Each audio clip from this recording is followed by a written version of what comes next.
Hey Gemini, this is Wishka the Ferret. Thanks for hopping into the Ferret Den where we're keeping things warm and we're keeping things cozy. Today we have a reading for you for April 17th to the 23rd.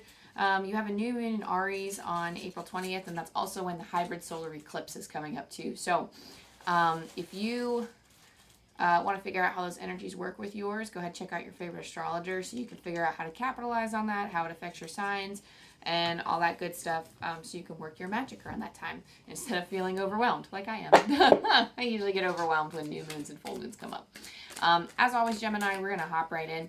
So drop into your heart space. Let the dust spiritually, physically, and emotionally settle around and within you so that you can determine which messages are for you and which messages are for others.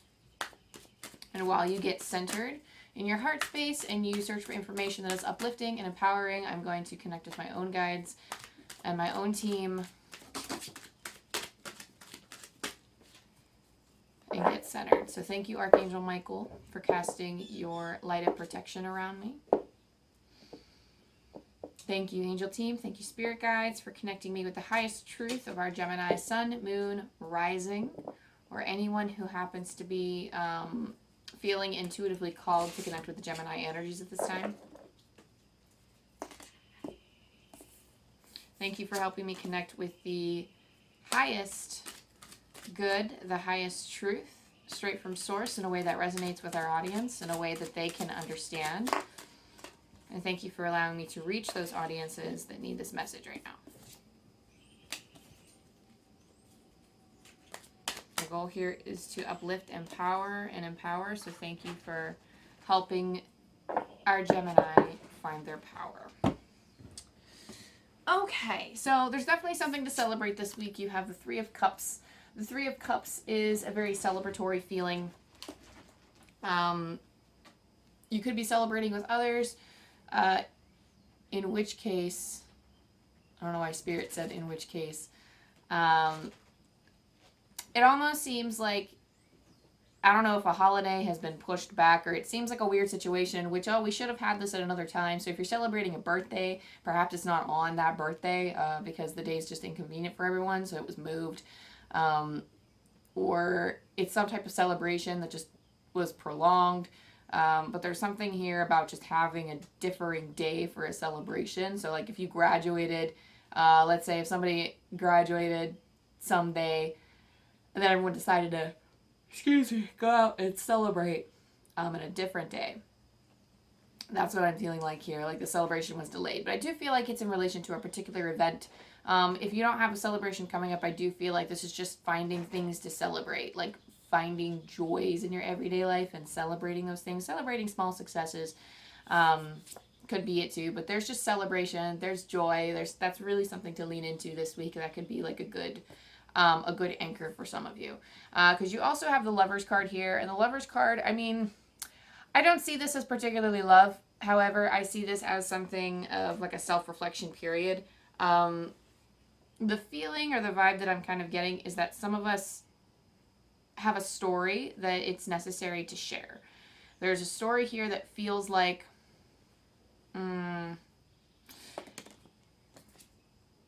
It feels like this is a story of how you gained confidence, or a story that you've gained confidence in telling or sharing, because it's clarified with the King of Wands, because I was like, I need more information on that. But the Lovers here is about looking at kind of the shadow self and learning to embrace that so we can be like a whole, we can kind of reintegrating our shadow into our whole self. And it feels like perhaps you have shared a story, or you felt that you've been painted a certain kind of story that wasn't in alignment with your true self, and it's time to rewrite that story. Because I see death here as well, and that is a rebirth. It's a situation in which you need to find time to meditate on, because there are more things to uncover. There's more spiritual insights for your angel guides to deliver. But there's something more here about when you're integrating the shadow self, it's almost like you are reborn, you are becoming like a whole new person, but you are essentially closing the door to a past self. It's still you. You're integrating those old parts of yourself into yourself now, but it's in such a way where they're not shunned anymore, because it's almost like you are recognizing that they are a part of you and that they are meant to be loved and cherished just as much as the rest of you. But yeah, with the King of Wands, I feel like you're really gaining confidence in that story, and you're really gaining the confidence and the power to go dive in deep and find those parts of yourself that are trying to come up at this time, so that you can fully embrace them and let them not bother you anymore. Because those things, when they come up at certain times, when we have our trigger points and they come up, it almost feels like, they hold us back from fully expressing the joy in the moment, the gratitude in our moment, and they really close our minds sometimes to potential successes we could have. So just keep that in mind as you integrate this shadow, that it's becoming more and more, it's becoming easier to embrace your truth when you accept more parts of yourself. You have the Six of Pentacles here. This is sharing your gifts. This is sharing that story. There could be some balancing issues this week when it comes to giving to others, so make sure that you're reserving your energy enough for you, and then you are making sure after that to spread to the collective.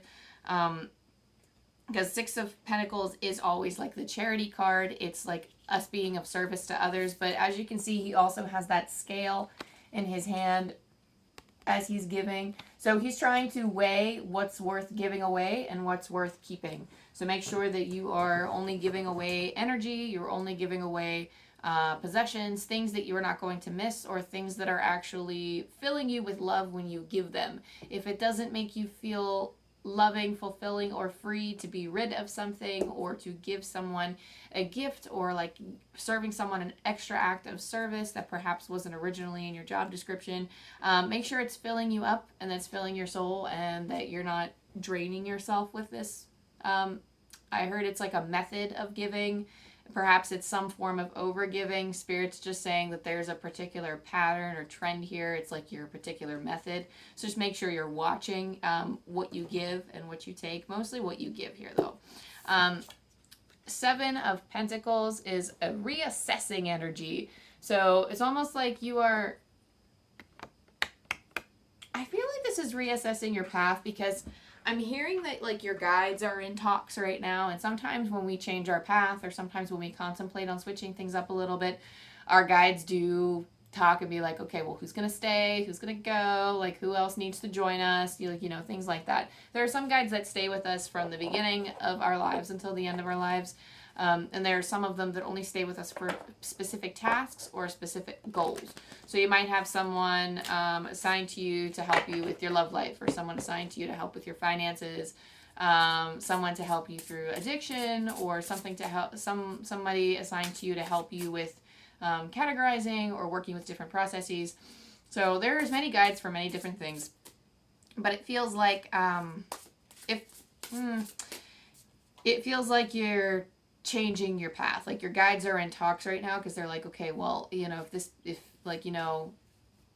he, she, they, they want this, then perhaps, we need to do some switching up, or we need to rework the plan so that it fits what they want.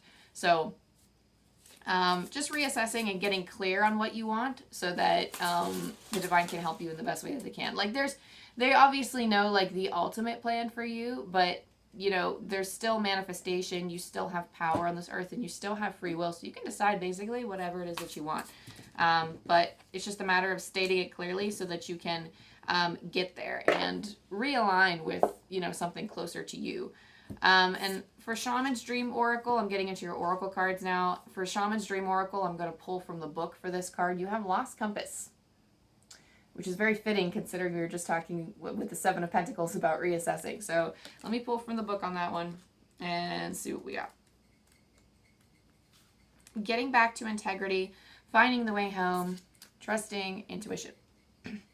When the Lost Compass appears, it is a sign that you need to find your way back home, back to your source and center, relying on your intuition to arrive there. Be wary of the signs telling you to turn here or there, or to avoid this or that person or situation, because the outward indicators are not reliable right now. Be careful not to believe all the advice you are receiving.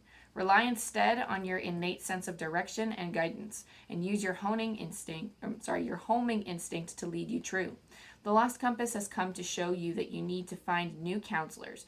You are not getting the mentoring you need for your success. Who is that person you are looking up to as a model for what it means to be a woman or man? Trust that ideal. Tear up the picture you carry in your mind. You are meant to be you, not the best copy of your dearest friend. Make this your mantra. Love me or leave me.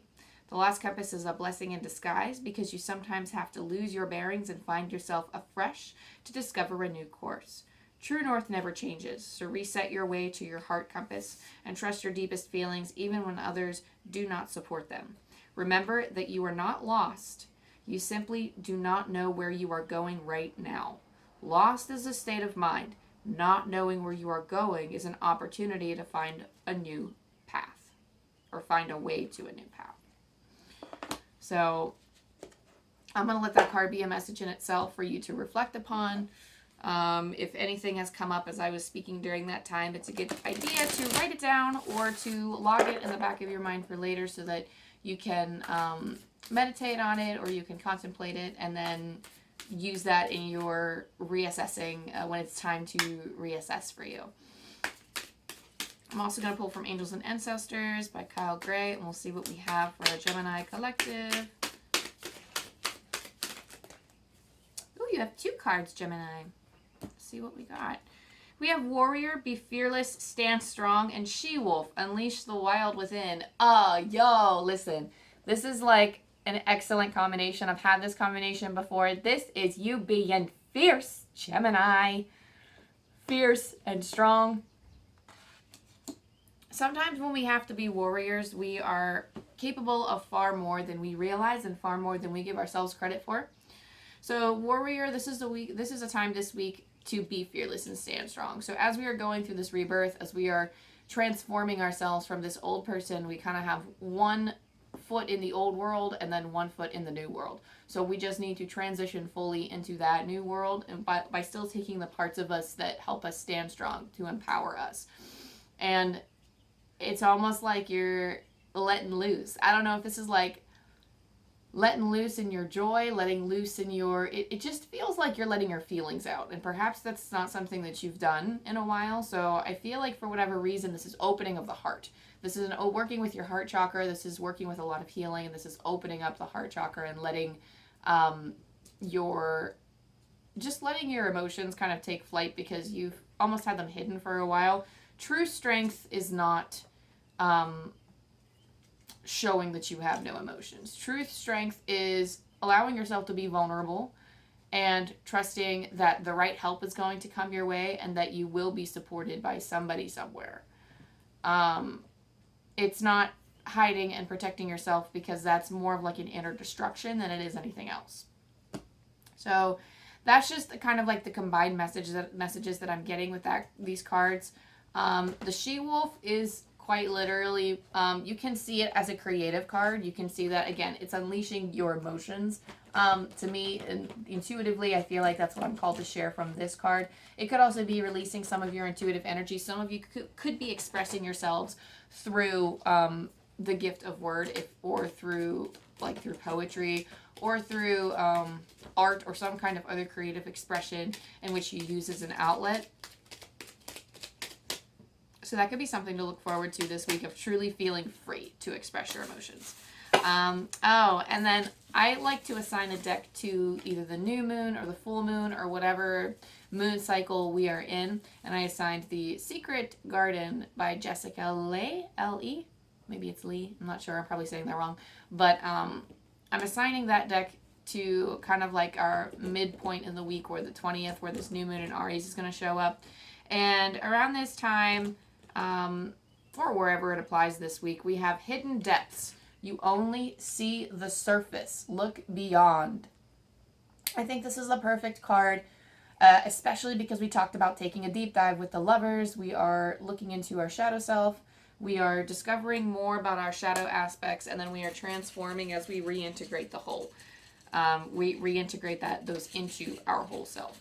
So Hidden Depths is like the perfect card because we are quite literally, I call it going fishing, because we can't fully explore the subconscious mind, I don't think, because that can be very overwhelming when we're diving not only into the subconscious but into like the shadow parts of ourselves. They're two different things, but a lot of our shadow parts do reside in our subconscious, where we are unaware of them or we kind of ignore them sometimes. And that's my ferrets playing. Don't mind them. One of them chirps when she plays, so she's having fun, I promise. But I call it going fishing because it's almost like you are, like, especially when it comes time in our lives to do that. Everybody has like a different timeline for when they breach certain things to the surface. I'm hearing that for some of you, you're like uncovering things at breakneck speed. Breakneck speed, I think, is the term.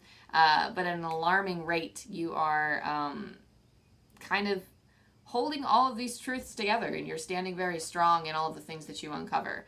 So you're a lot more powerful than you realize, Gemini. But essentially, I will fish for what I need at the present moment, and then I see what rises up from within by offering certain reflective prompts, or if I notice that there was a particular thing that triggered me, I sit with that trigger and I'm like, okay, well, where did it come from? And I seek not only the source, but how it's been kind of threaded into my life, and how, like, the different things that it affects and the different things it prevents me from doing. So just like of different, like, okay, well, how can I, just kind of brainstorming. And I'm hearing the word schooling yourself. So for whatever reason, the Three of Pentacles is popping up as I'm saying that. So perhaps that you need to kind of, maybe you can work from a mental health workbook, or there's some type of like reflection journal that you can pick up that has prompts in it. And there are plenty of like online free resources that you can use. But it feels like, oh, excuse me, it's like too early in the morning for me. It feels like if there's just some type of medicine, there's some type of like spiritual medicine to be had from resources that are available to you. And I couldn't tell you where these resources are, or perhaps it's somebody you know that's in a mental health field, or even if it's like an online free resource somewhere, it's something that comes across to you as a sign that something's been put in your path. There's something here that offers an opportunity for reflection, an opportunity to go fishing into the hidden depths of yourself to bring to the surface what you need to integrate. So with that, Gemini, I'm going to roll the dice for you and see what your message is for that. So Angel Numbers by Kyle Gray is the book I'll be pulling from, as always, as we end your reading. We have 118.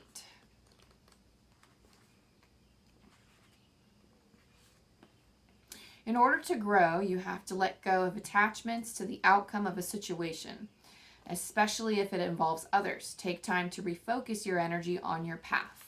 One more time. In order to grow, you have to let go of attachments to the outcome of a situation, especially if it involves others. Take time to refocus your energy on your own path.